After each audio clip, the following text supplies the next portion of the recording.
Greetings, everyone, and welcome to our highly expected webinar entitled Industry 4.0 Applications in IoT-Driven Smart Monitoring Solutions with Predictive Maintenance. On behalf of PCSS Consultancy, we are excited to have all of you with us today as we dive into today's webinar. My name is Angelina, and I will be your host for this afternoon session.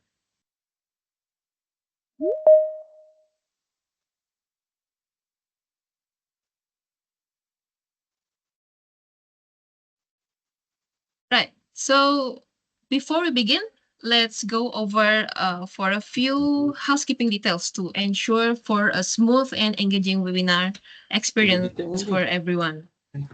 This webinar, this webinar is being recorded, uh, and will. Aneh kata dia akan bagi ni.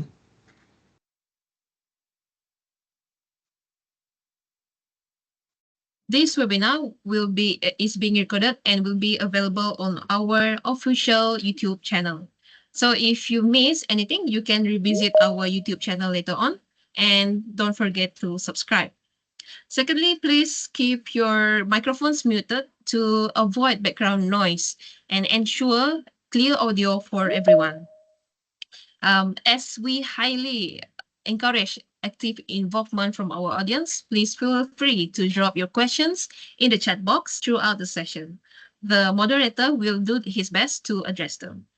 Thirdly, QR code for attendance and feedback will be shared at the end of session. So I hope you stay until the end so that you can scan. Now, before we begin, I would like to do a little introduction on PCSS. So PCSS is a premier project management solutions provider focused on enhancing organizational profits through the implementation of industry leading practices.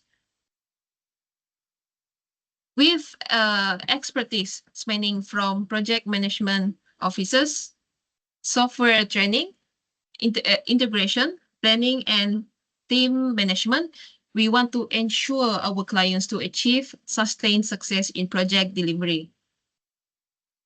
Backed by 35 years old of collective experience in project controls, we offer specialized solutions that elevate capabilities and maintain a competitive advantage. As a one-stop shop, PCSS is committed to meeting diverse project management needs. Moreover, we specialize in digital construction, covering BIM, 4D simulation, optimization of tools such as drones, AR, VR, to name a few. This emphasizes our dedication to staying technologically advanced and providing innovative solutions for the digital transformation of the construction industry in the region. So with that said, I believe we are all set for an informative and engaging session. So before I hand the session to the moderator to introduce you a little bit. So ladies and gentlemen, today's session will be moderated by Professor Dr. Hushairi bin Zain, the Dean of Faculty of Engineering and Technology at ICATS University College. Professor Dr. Hushairi brings a wealth of experience and expertise, making him the perfect fit to guide us through this session. With that, I will hand the session over to Professor Dr. Hushairi. So over to you, Professor.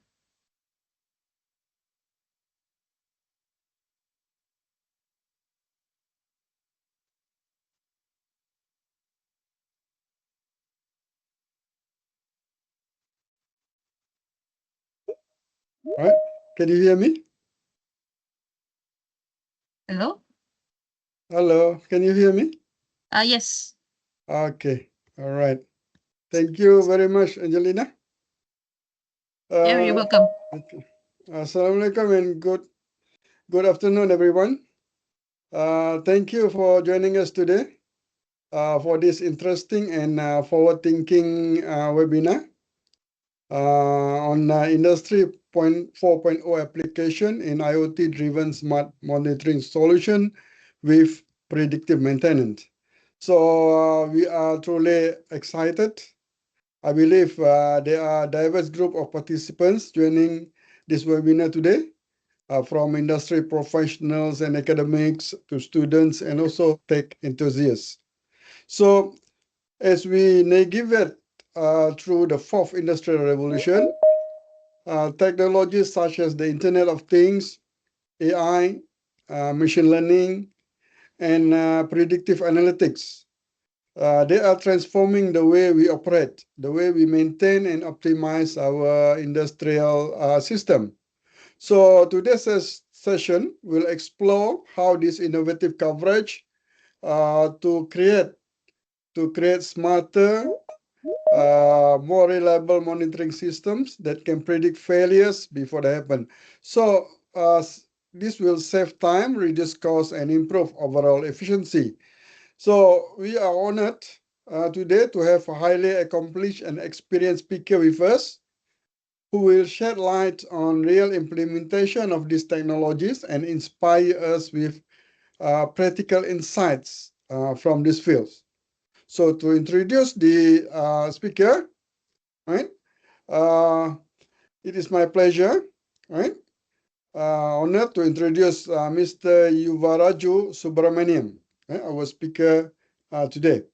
So Mr. Yuvarajoo is a seasoned expert in the field of industrial automation, robotics, and IoT applications. So he holds a Master of Philosophy in Mechatronics, Robotics, and Automation Engineering from University Technology Malaysia, and brings with him a robust blend of academic knowledge and hands-on industry experience. So currently, he is serving as the head of IoT and AI solutions at Cubelabs in Berhad. He is also the co-founder of Delta Global Automation, and previously has served as the operation director at DF Automation and Robotics in Berhad. So over the years, he has trained numerous engineers and industry practitioners in robotic systems and embedded technologies, both locally and internationally. So Mr. Yuvarajoo's technical prowess spans industrial robotics, PLC system, vision system, cloud-based IoT integration using Azure and Google Cloud, and a variety of programming languages and platforms. So he has also contributed to publication as whole and holds a patent. And with his deep understanding of cross-disciplinary technologies and commitment to innovation, so Mr. Yuvarajoo is uniquely positioned to guide us through today's topic. So without further ado, please join me in welcoming Mr. Yuvarajoo Subramaniam. So Mr. Yuvarajoo, I hand over to you. All right. Good afternoon. Thank you, Professor Dr. Hushairi. Hi all. So let me share my slide. Oh. Hah? All right. Oh, udah ada kerja. Nih, orang jaga. Okay. So I hope everybody can see my screen. Yes. All right. Okay. Okay. Thank you very much. So today I'm privileged to give a talk on Industrial 4.0 for IoT-driven smart manufacturing solutions. Thanks for the host, PCSS. Thanks for Cubelab to allow me to present on this topic. Okay, so basically I represent Cubelab Sdn Berhad. So we are based in Kuala Lumpur. So we represent quite a number of brands in terms of technology. So as shared on my screen there, we are representing ThinkSpot, Unity, Altair. So the technology spans across all kind of technological needs such as AR, VR, IoT, design, simulation, and so on. So these are the categories we are focusing mainly on. Creative technology such as AR, VR, MR, and gaming. So we design from scratch up to the customer requirement. We do AI, IoT, and predictive analytics solution to customers, spanning across different industries. It's not only manufacturing.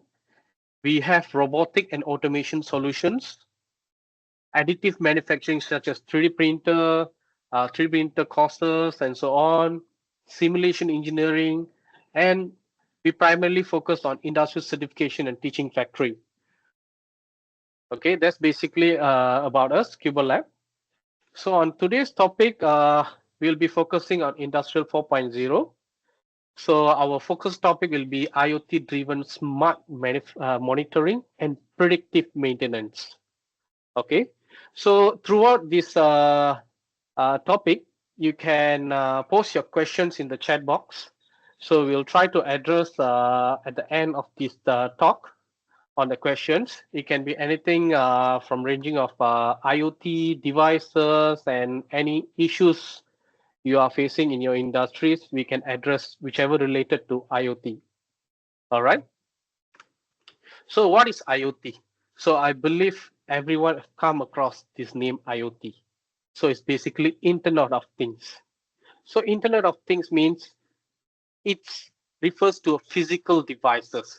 Okay, physical devices embedded with some sensors. Whatever application you like to use. For example, in manufacturing industries, might be a temperature sensor, and these sensors are connected to a network connectivity, which subsequently collects the data in a cloud or localized storage. That's what IoT is about in a simple term. Okay. Nowadays it's being referred to smart objects or smart devices. Okay. So it's quite common in smart homes. Okay. Now you have smart CCTV, smart door, smart blinds, and all those things are actually IoT, Internet of Things. It's interconnected devices. Okay. So why basically we need IoT? Why we can't keep with the old school technology or system to keep running our things? So mainly we want to focus on losses. Okay. So what are the losses we are primarily facing in industry? First is availability losses.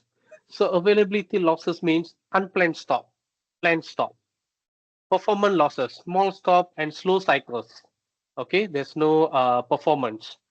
Quality losses such as production defects and startup defects. All these things require us to implement IoT in order to solve the issues. So to efficiently solve this issue, we need to have access to trusted data in real time. Okay, without proper data, we can't make action based on feelings or expectation. Okay, these are old school method. We have feelings and expectation. It might be this problem or can be that problem. But with data, we can have a data informed actions. Means whatever action we're going to perform are backed by our data, which will be 99% accurate. Okay, and furthermore, we want to reduce the reaction time on each level. So whenever a situation happens, issue happens, so without knowing what is the issue is about, we can't make a action, a reaction. To do this with data, we're able to pinpoint the problem much faster. That's where the reduce of reaction time happens, and also proactive management. So what are the basic elements of IoT? So as I mentioned before, it consists of things, networks, and system. Okay, when we look deep into these things, it actually consists of sensors. Okay, sensors can be ranged from temperature sensor, RPM sensor, absent present sensor, light sensor, all right, even a field camera. Camera is a sensor, all right, and this sensor must be connected to a device. Okay, because if these sensors are just running standalone, we unable to collect the data. So these devices, these sensors connected to a device, maybe a microcontroller, It can be a PLC, such as Siemens PLC, Omron PLC, Mitsubishi PLC, and so it can be any PLCs. It can be any controllers. Nowadays, you can find a lot of this controller in the market. They call it a smart IoT controllers. Okay, some of the common in DIY based like Arduino, ESP32, Raspberry Pi, all these are called devices which able to connect to the sensors and collect the data. All right. So as long as we're able to collect the data, this device can transmit the data. All right. Then becomes the connectivity. All right. So connectivity plays a major role in this IoT. Okay. Without connectivity, we are unable to transmit the data. Okay. Connectivity can come in different forms. All right. Now we have newer technology, which is 5G. So it means sensors from your car can real time transmit the data. All right.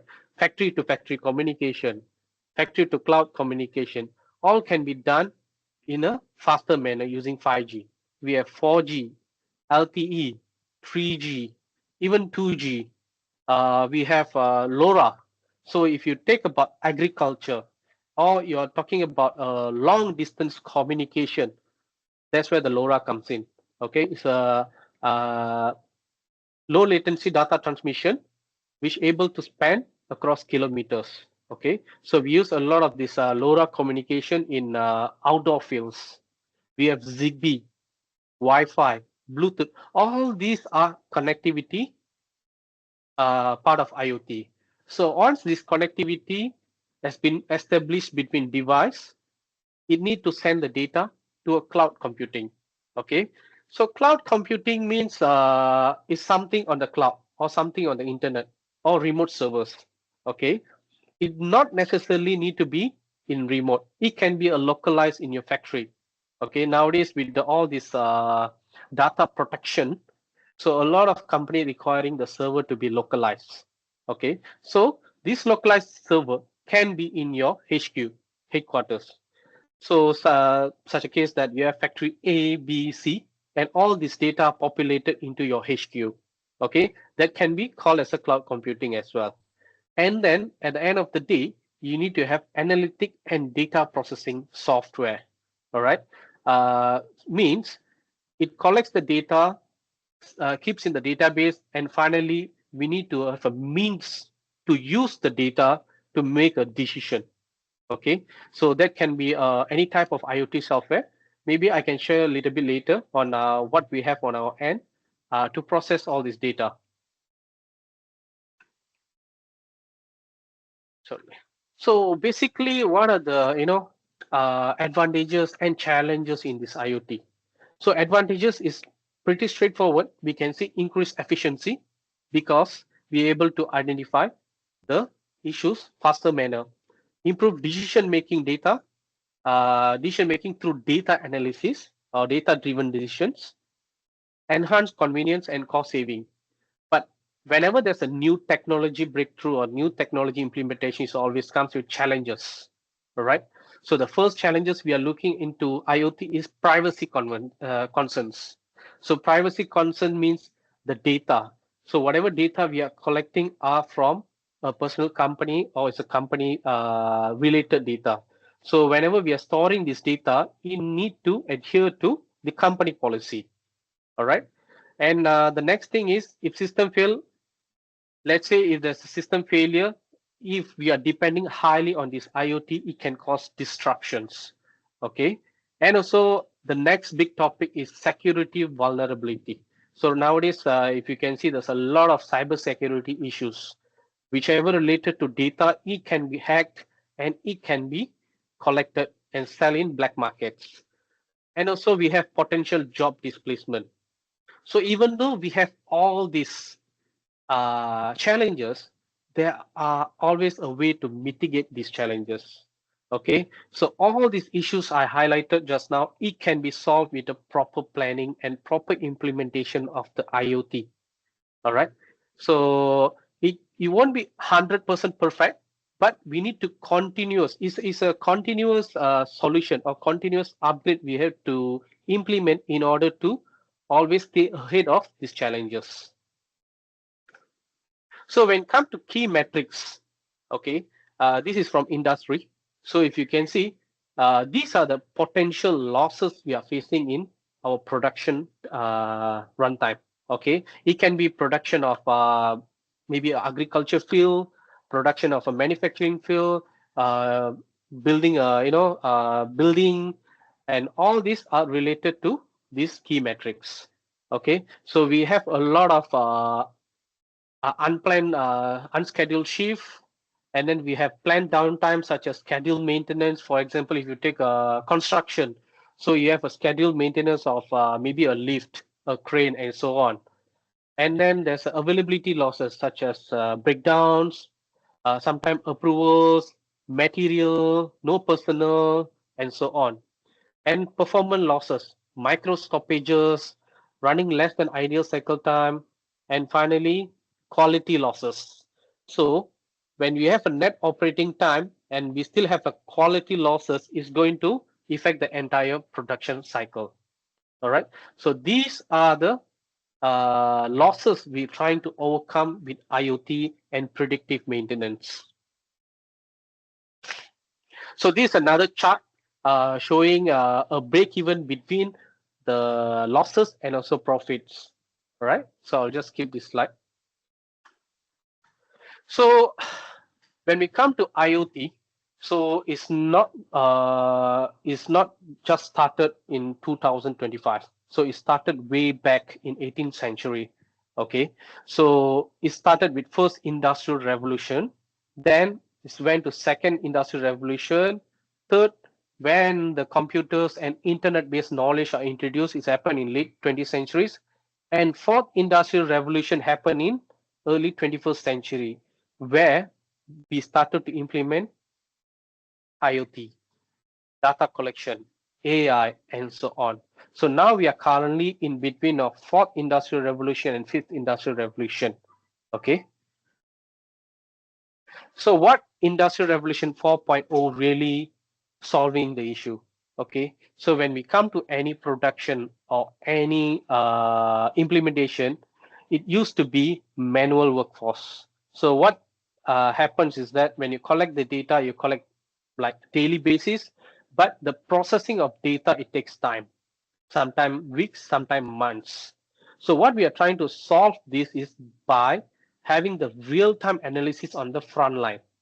Okay, production operators. So in real time, they know what is the issues, what is the quality, what is the reaction time, response, and so on. If you take about construction field, we want to know the issues in a real time manner. Okay, that's where the IoT going to solve your problem. So how we can really implement IoT in your place? Okay, so the first thing first is we need sensors. All right.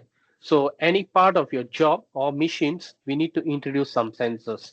Let's say we take about a light bulb. Okay, you might want to introduce a light sensor, power sensor, temperature sensor, and so on. Okay, then we need a controller to collect data. So you can implement or make use of existing controller at your field to collect the data. Okay, then we need a communication medium. Okay, such as like I mentioned, maybe a Wi-Fi, Bluetooth, LoRa, and so on. And this data, once it's transmitted, it need to be stored in the database. All right. So database such as I believe you have heard about SQL servers, SQL. It can be a text file or it can be Excel and so on. But it's always recommended to use SQL database servers so that you can connect to external analytical softwares. Then the next stage, we are looking at visualization. Okay, visualization means we are creating a proper chart, proper dashboard, which can show the summary of information. All right. So when you collect all this raw data, we are not interested in this raw data at a higher management level. What we interested is the summary of data. That's where the visualization happens. And the next stage, we are looking at predictive or anomaly analysis. These have gone to a different topic, which is a next level of IoT. We call it analytical IoT. So with this, we able to do a prediction or anomaly analysis. With this prediction anomaly analysis, we can look into data-driven decisions. Means once we have the predictive output, we can plan earlier or plan schedule before any issue happens. So these are the stage of readiness you have to look into every implementation. So if you take an example factory at the moment, currently when we go to the sites, we normally see they have up to basic sensors and controllers. So when we go into this setup, so we will start to introduce additional controllers to collect data and transmission medium. So we call it IoT devices or IoT controllers. Then we set up the database, a software for them to do the visualization and also predictive analysis. So if let's say that factory is already have a collector, so I've seen factories which already collects the data and they are storing up to database. Okay, so once you collect this data into database, we need to move to next stage. So for these factories, we can jump straight right into IoT softwares, which they can do a proper visualization, predictive anomaly analysis, and so on.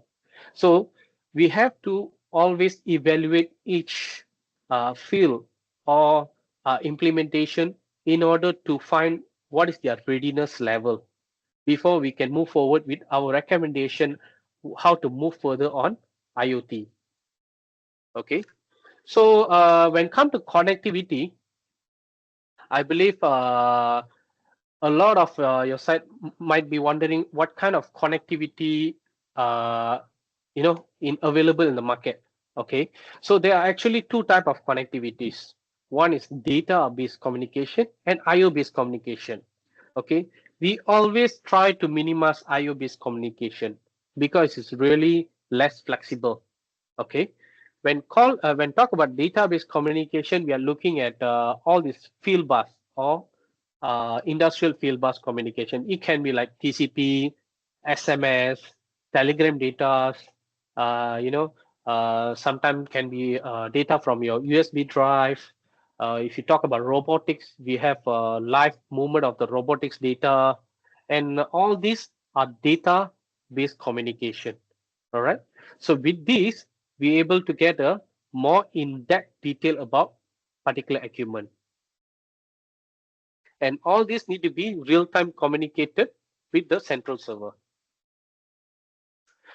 So far we have covered about the basic of what is IoT, what's a component of IoT. But when we come into IoT system, what are the basic things can be done in IoT system? Okay, so basically an IoT system consists of a rule engine and then some telemetry plugins and access to database. All right. So this IoT system basically facilitates external sensors or gateways to send data to the system. Okay. In this case, you can see there's an IoT gateway and we have a MQTT communication. MQTT is one of the widely used communication method to send data to IoT systems. Or we have IoT devices externally. We can pump the data directly to an IoT system. With this data, once arrived to this IoT system, it immediately stores the data into database. At the same time, it does some pre-processing using some rule engines. With these rule engines, we able to come out with a final decision. Okay, if there's a failure happens, if there's an alert happens, then we send the data through telemetry plugin, which eventually shows on the dashboard. At the same time, send an email, for example, Telegram, WhatsApp, or notification on your app. So all these components must be available on your IoT system when you're considering to purchase an IoT system or implement on the system. So important part, it must have a rule engine to process your data. It must have telemetry, dashboard creation, and also it need to be able to convert the data to the end user. Okay, so these are components of IoT. When it comes to analytics or prediction, it goes to another system. So sometimes some software provider they provided two-in-one system, IoT and analytics frameworks in one system. Some they separated into two separate systems. Okay, so it can be vary according to your uh, software. So when it comes to applicable fields of IoT, so this IoT can be applied into vast number of fields. It's not really fixed to manufacturing alone. All right. So it can be used for building management. It can use for field management. It can use for agriculture. It can be used aquaculture. It can use for power monitoring, water monitoring, even your server monitoring. All these things can be done with IoT. All right. So let's look at a typical system in industry. Okay, so in industry normally we'll have conveyors, a simple machine, and then finally we have a produce goods. So from here basically we are going to look into the rotational speed, vibration using vibration sensors, speed using RPM sensors, and then looking at the machine, will be collecting the energy consumption using voltage and current, and then finally we are looking at how many goods are being produced using a simple absent present sensor, and then monitoring the overall temperatures. So with this, be able to collect all this data and plot it to a useful dashboard. Okay, these are one of the example dashboard. Okay, for example, we have the quality score, downtime machine vibration, production speed per hour, top downtime reasons, and all these things. These are some simple dashboards we can create. Okay, this is looking at a simple application in industry. So I have more applications, so I'll show one by one. So this is one of the dashboard we created for a customer in industry where it shows the OEE score, availability, performance, quality, and losses. So these are all performance metrics. Okay, so these performance metrics are quite general and it will be modified according to the factory operations. Okay, so we have to work in close with the subject matter expertise inside the particular factory, and then we take and implement this algorithm in the rule engine. So when we do this, we able to come up with this mapping. So with this simple dashboard, we able to see what is the final outcome or performance stage of this factory output or a production line output.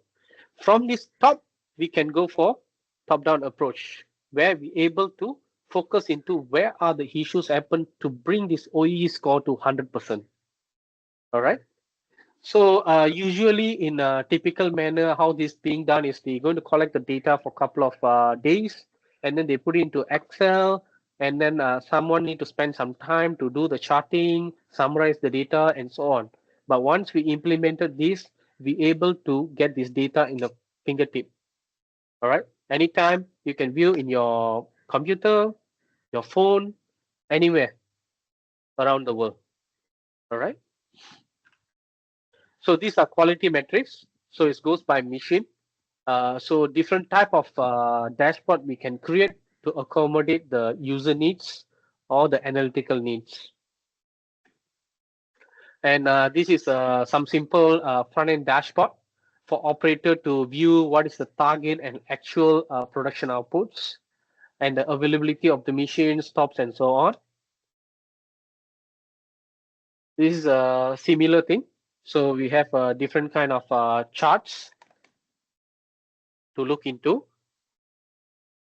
Sorry. All right.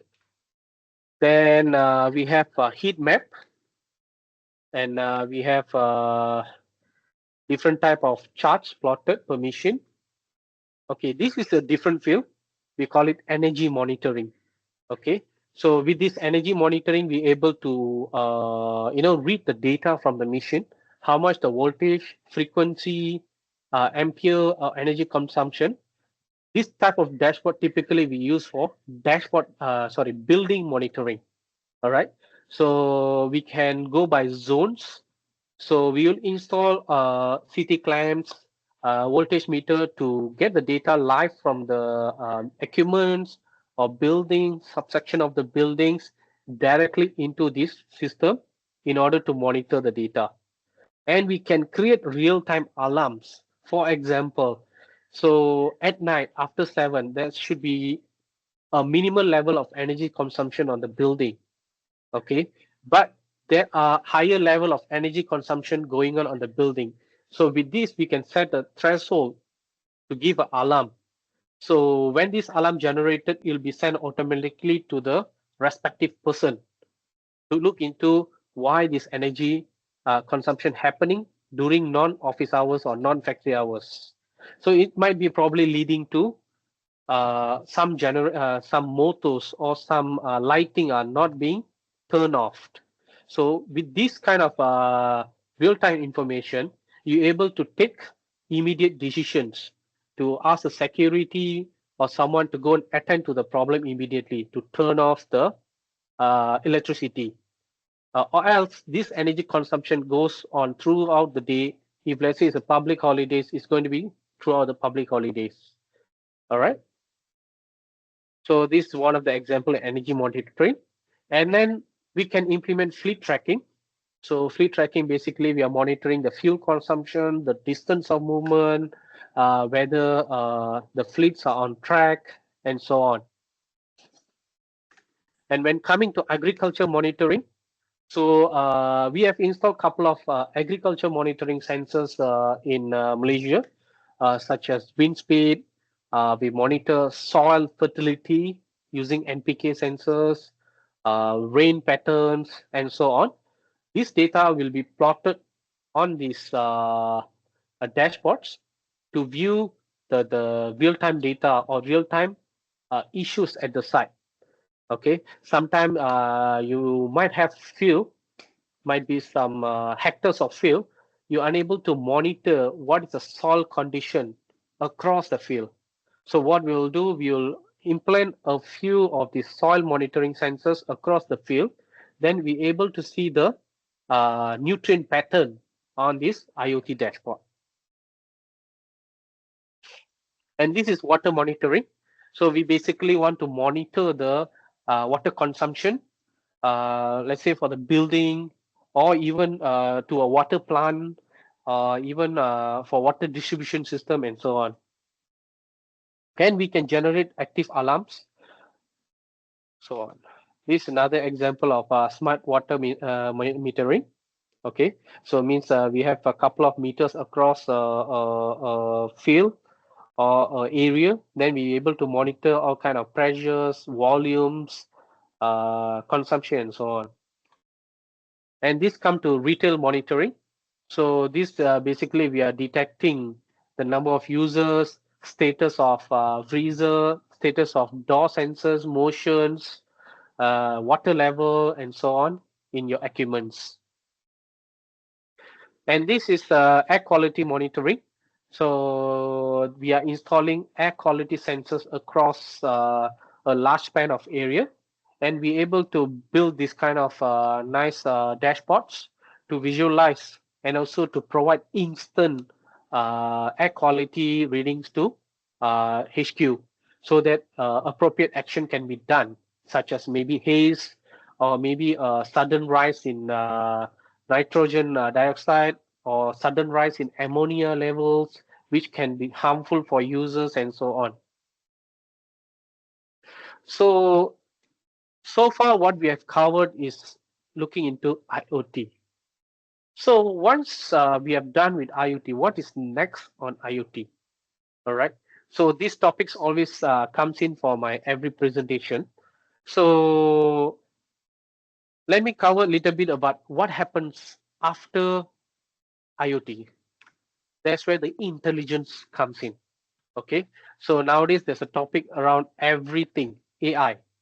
Okay. AI is a big topic in current market. All right. AI in everything. So what really AI can do for us in IoT and also these manufacturing technologies. Okay.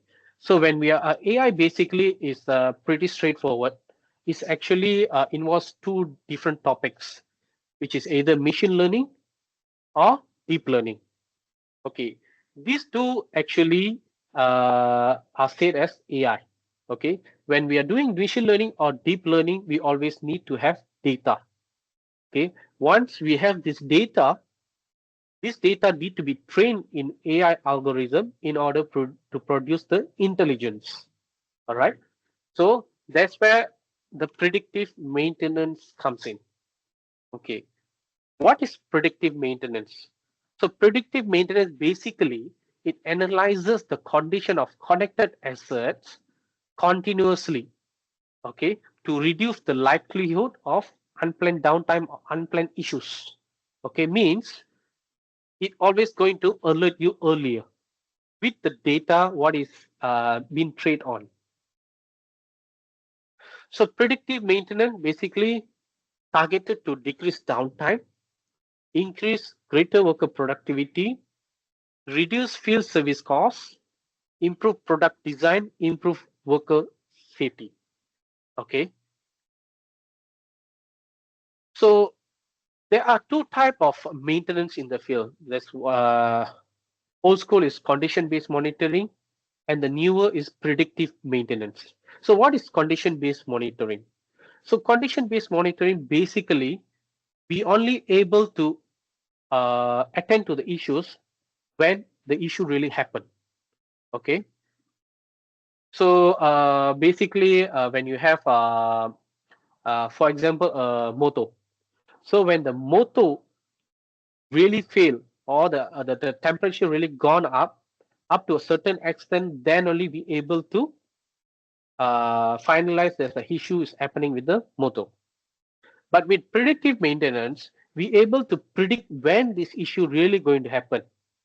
All right, in the future, maybe 1 month down the road, we are predicting that the temperature might go up. Okay, so this is what differentiate between predictive and condition based monitoring. All right. For predictive maintenance, we always need a constant stream of IoT sensor data. All right. So summarizing the slide before this. So what is really about predictive? So predictive is basically timely, preemptive failure or even prediction, which in terms brings to minimize unplanned downtime, optimize planned downtime, and effective service and inventory planning. So basically, whenever we're able to predict these things, predict an issue going to happen, we're able to always plan ahead when we want to down the line in order to improvise or service the machinery. Okay, so for example, if you take a machine that we predict there's a high vibration or the motor going to spoil somewhere 6 months down in time, so we able to properly plan. For example, we down the machine, the machine will be down during maybe a public holiday. We plan the downtime during that. If let's say we don't have this predictive modeling, what going to happen? So around the 6 month, then the machine suddenly going to have a downtime, which is not planned, and it happens during the production time. So this really going to affect the production output and also increase the cost. So with this predictive modeling, we able to avoid these issues. So this is what I actually explained before this. We want to reduce the unwarranted maintenance and increase the productivity, which increase the revenue. So how are we going to do this predictive maintenance? So the first and foremost, we need IoT. So I already covered what is IoT about. What are the components of IoT? I already covered on the previous topic.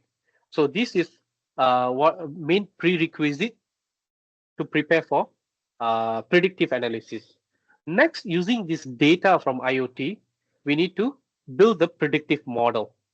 So once we build the predictive model, we're going to do an automated notification or automated planning system. Okay, so nowadays all these softwares, analysis softwares or predictive modeling softwares or maintenance softwares comes with easy to do a couple of clicks, predictive modeling creation, and also notification management. So after this, I'll show some of the examples on how it's being done. So what are the steps in order to implement the predictive modeling or predictive analysis? First, we need to identify what is the device or process we want to plan for this predictive analysis. And then we need to add the necessary sensors, which comes under IoT topic. Then we need to collect the data and store the data into a database. Then only we need to get an appropriate software to do the machine learning model. Okay, model basically it takes all this data, for example, maybe a couple of months of data, is going to digest and create a simplified model, which in future it takes this raw data and finally predicts the outcome of it. All right. Then we're going to operationalize this model into our field. Then we can have a visualized result. And finally, we set up alerts like alerts to the respective person or create an automated report, automated email saying that, okay, this motor expected to failure in another 3 months or 2 months and so on. Okay. So when looking at the example, let's focus on a pump. So pump is generally used everywhere. You're looking at building management, you're looking at construction site, looking at production companies, you're looking at agriculture, everywhere pump is being used. Okay, so it's being used to move any type of liquid, basically water. And then we are using AC power, AC 240 volt, and it always pumps require maintenance. Okay, it require maintenance because there's a wear and tear, and also components degrade over time. Maybe there's an electrical failure and so on. All right. So what really we want to predict? So we need to ask a couple of questions. What really we want to predict and how precise we want to predict? Is it we want to detect exactly seconds to failure? And what is the relative health measurement? So for example, how you want to determine whether this motor is good or the motor is bad? So all these things we need to have a proper metrics. Okay, so let's take for example this motor. Okay, we have motor always have a speed, rotational speed. Okay, what determines the rotational speed as a good? What determines the rotational speed as a bad? Okay, this we always can refer to the motor's document. Okay, so when the motor's nameplate states that it's always need to run at 1400 rpm, then it need to be there in plus and minus of 1400 rpm. So if it falls below this 1400 rpm with the tolerance, then we can categorize as a failure. Okay, so this is one of the example. So there can be two type of failures. It can be mechanical or electrical. So mechanical means like the components, bearings, and so on. Electrical means coil failure, carbon brush failure, and so on. Both can be detected using sensors. Okay. So for example, electrical failures always can be detected using voltage, current. Okay. Mechanical failures we always look into RPM and vibration. And even these mechanical and electrical failures correlate to each other. So when there's a high level of vibration, the current might spike up, okay, because due to friction. So all these four data will be correlated and built into the predictive model in order to uh, perform the final output. So for the data collection, as I mentioned before, we can use any type of controllers like PLC, Raspberry Pi, and so on. So next we need to start collecting data. Okay, so when we come into this kind of motors and so on, we always like to collect different kind of motors data. Okay, this makes the machine learning model more generalized. Okay, so you have different type of defect, different type of failures in the motor. We can make one model to be universal for all these devices. So we can add a lot of different variations. So once train this model, so we can use the training softwares to train the model by using range of data. The larger the data set, the better or more accurate the model will be. So for example, in this case, we are using a 90 days of data. So once you install this equipment or data collection sensors, we can't immediately come with a predicted output. We always need to collect some data for a certain extent of time, then use the data to train the model. Okay, without training the model, we can't predict any output. All right, so it can be from 30 days or it can be weeks, months, and so on. Okay, like I mentioned, the larger the data set, more accurate the data, the final output will be. Okay, so once we completed the training, the system will give you final anomaly score. Okay, it's range from 0 to 100. So based on this anomaly score, we can come with a alert system. Okay, such as this one. So the software I'm using right now for this all this application we call ThingsBot. Okay, ThingsBot and Trend Analytics. Okay, so we are installing these systems across customers to do data collection and also predictive model building and notification. So once you have all this final anomaly data score, we can create a simple notification. For example, we are saying if any anomaly more than 50, we consider as an issue. This score can be different. So we have to evaluate every scenario case by cases. Okay, so the score might be different. It's just for your reference over here. So this is one of the analytics dashboard. All right. So as you can see here, this is the water consumption and soil moisture prediction.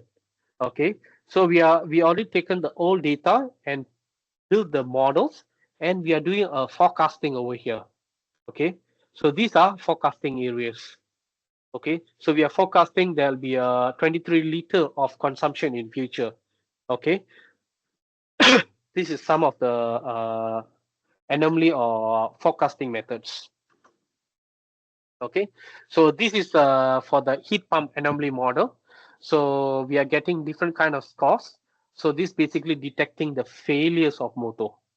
Okay, when the pump going to fail. Okay, the anomaly, if you see, this is the pattern of the data, IoT data, but the system only able to identify the anomaly somewhere in between. All right, somewhere in between, because when an anomaly happen, it's not going to happen continuously. Okay, the issues might show up in a short manners. Okay, maybe just couple of seconds. Okay, we unable to trace that, but with the system, we able to even track within seconds of failure. So these are some of these heat map of anomaly score. So if you can see, generally it happening throughout May and June. Okay, on and off case. So with this, we need to do a planned downtime so that we can avoid a larger failure. Because when there's a larger failure, means we need to have a cost of replacement. Okay, if we do a predictive model and do a planned downtime, the cost might be lower up to maybe a bearing changes because due to vibration. Okay, if a real failure happen, it might lead to the entire pump or motor damaged. Okay, so these are some of traces of anomaly happen throughout the data collection. So basically, like I mentioned before, with predictive maintenance, we really can reduce the unplanned downtime by 30%. And this eventually will come into reduce cost and improve productivity. So these are real statistics from the field. So this is one of the model in oil and gas industries where we have a pipeline with sensors. So this data real time transmit to the cloud, and we do analysis, and we build a prediction model which detects the pH and CO2 level. Okay, This can provide a predictive data when there's a high probability of corrosion forming. Okay, maybe down the road after 1 year or after 6 months.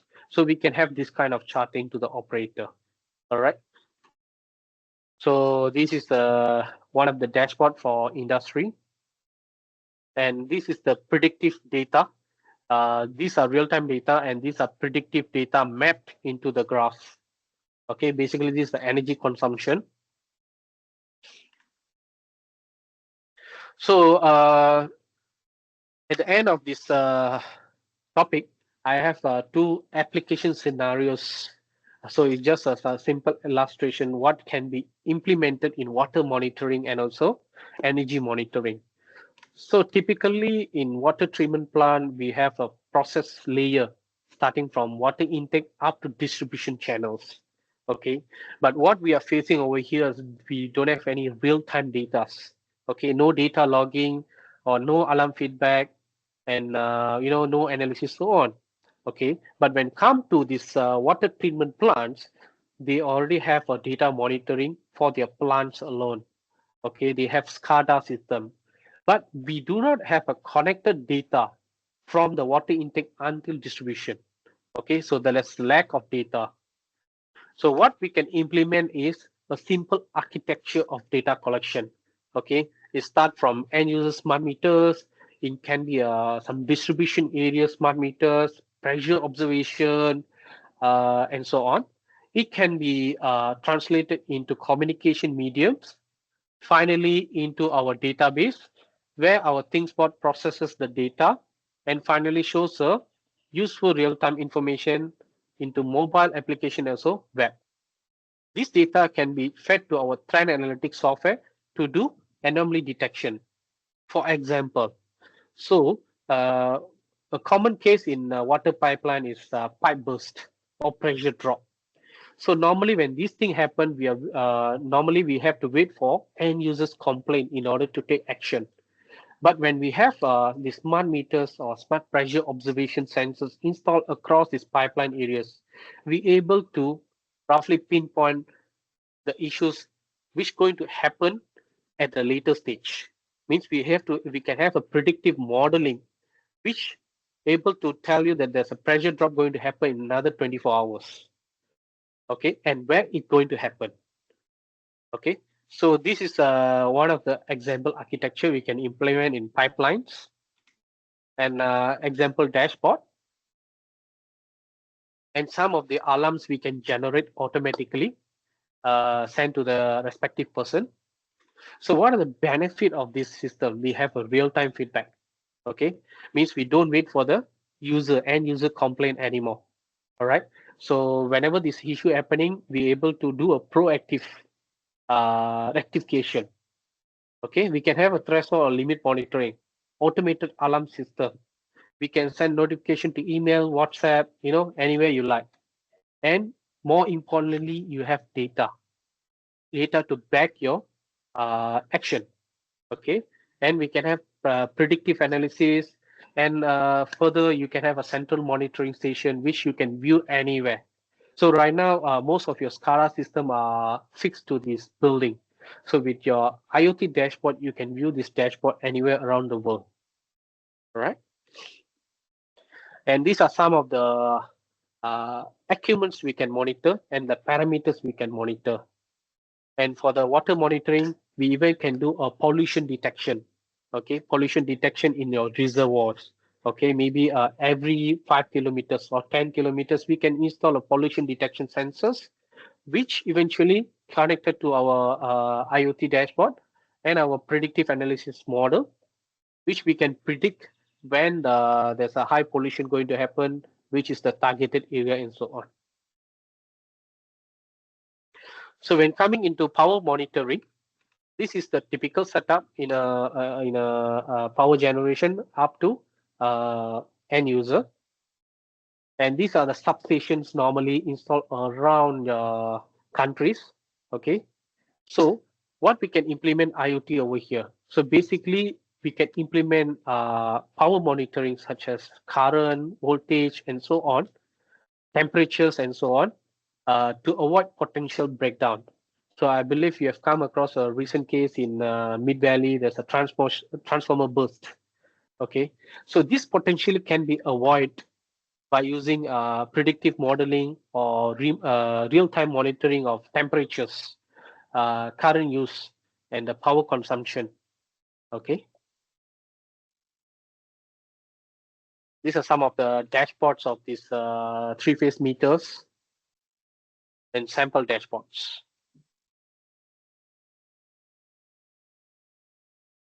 All right, so that's basically about IoT and predictive maintenance. So what I've covered on today is basically just an overview of this topic, IoT and predictive maintenance. So the topic actually quite vast. It needs maybe a couple of days to cover.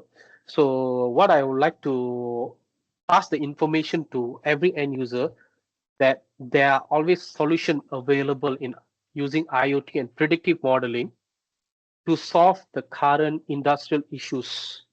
So what we need is basically the proper way of to do this. Okay. So if you have any further questions, you can put on the chat box, and also you can contact us to get more information. So I'll pass back my presentation to Prof. Dr. Hushairi. Yeah, okay, Thank you very much. Thank you, Mr. Yuva. A very interesting topics this afternoon. Now let's see if we have any question. Okay, there are question here. From Lawrence. I have two questions according to Lawrence. All right. One is, are there any applications in IoT in construction industry in Malaysia? Okay. So when it comes to IoT in Malaysia, the adoption rate is quite slow, I can say. So construction so far, I've never come across on IoT implementation, but building management, yes. Mhm. Building management, yes.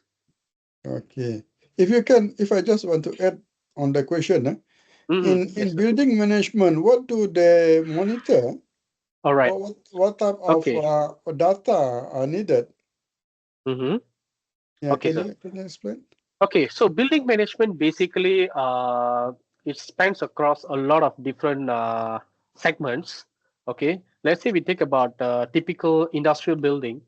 We Mhm. always want to monitor or manage the water, electricity, I the see. pump, the environment such as humidity, temperature, auto regulation, and so on. Because the indoor environment need to be always in a stable condition so that thousands of operator can work. Okay. Right? If come to an office building, humidity, temperature, entry, access systems. Okay, the door entry, exit. What is the utilization of this? Maybe certain segments. How much power consumption of each segments? Mhm. Okay, and for example, one of the common cases in residential building is pump failure because when you go for these high-rise buildings, the water supply always need to be supported by using pump. So they'll have a lower reservoir and the top. So they always need to use a pump to pump the water to the top level before distribution to the all the houses. So when one of these pump fail, the entire resident building no water supply. Okay. So with this kind of monitoring through cloud or through this IoT system, we able to predict, okay, this pump, there's a few reoccurring anomaly. Mhm. Okay, let's prepare a secondary pump or Mhm. let's prepare a proper downtime. Announce to Mhm. all the residents that there's be a downtime, prepare your water. So this can avoid abrupt shutdown. Okay, Okay. so Right. when we talk about this IoT, we always think that when come to this residential, how you want to Mhm. really implement IoT for each buildings. Mhm. So what we really can do is we can install this IoT system in one of the cloud, for example, AWS or Azure, or even some shared hosting. And this one single software can be utilized by thousands of buildings. we can interconnect into one system and monitor. That's how the Okay. IoT can help me to manage. Okay. All right. Thank you. Another question by Lawrence here. Yes. How far is the acceptance and adoption of IoT in our All right. country? Right? It's a good question. At what stage are they now? Okay. So in Malaysia, we can say IoT is in a very beginning stage. Even though the government is trying to push IoT adoption rate in Malaysia for the past couple of years, but still there are reluctance in terms of this technology usage. One basically is the cost. Okay, when it comes to SMEs, the cost really factors a lot. Okay, to get in the system, we cannot say it's too high price, but it's not too low price. Somewhere in between, we have lower cost softwares and also higher cost implementations. Okay, but when come to SMEs, they always want it to be justified according to their operations. Mm. Okay, so the operation and this investment need to be justified. But when come to this big MNC companies, the adoption rate is quite high.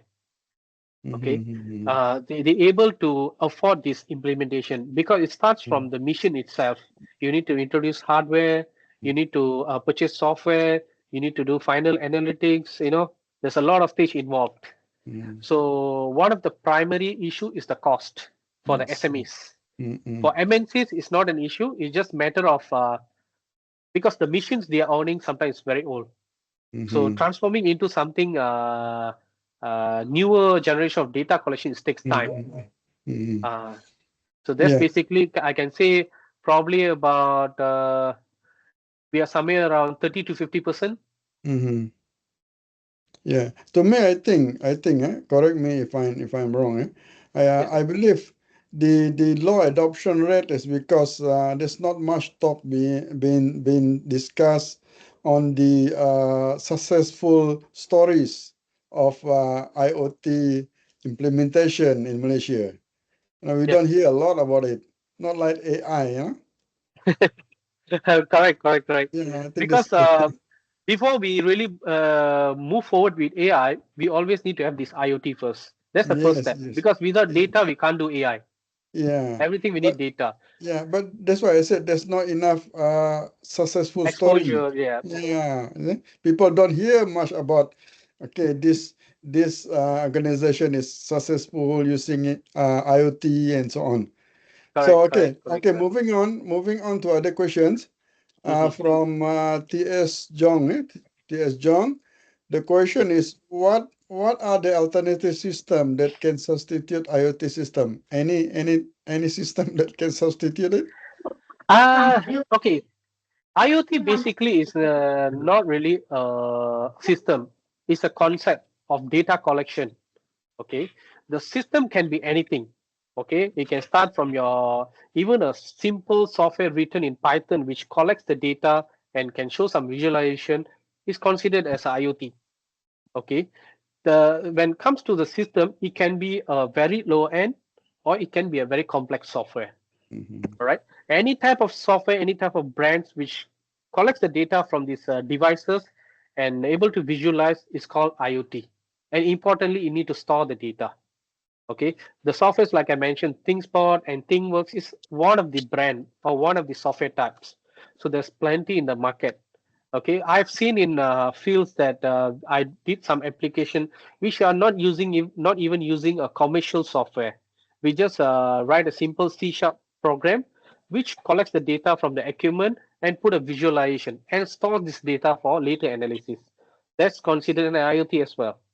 So IoT is basically a concept of data collection, storage, and visualization. All right. Okay, I hope that answered the question.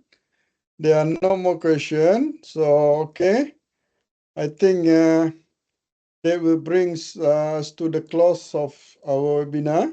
But afterward, you need to scan it, just to remind. Okay, and I want to thank our brilliant speakers, Mr. Yuva, for sharing the expertise and insight with us today.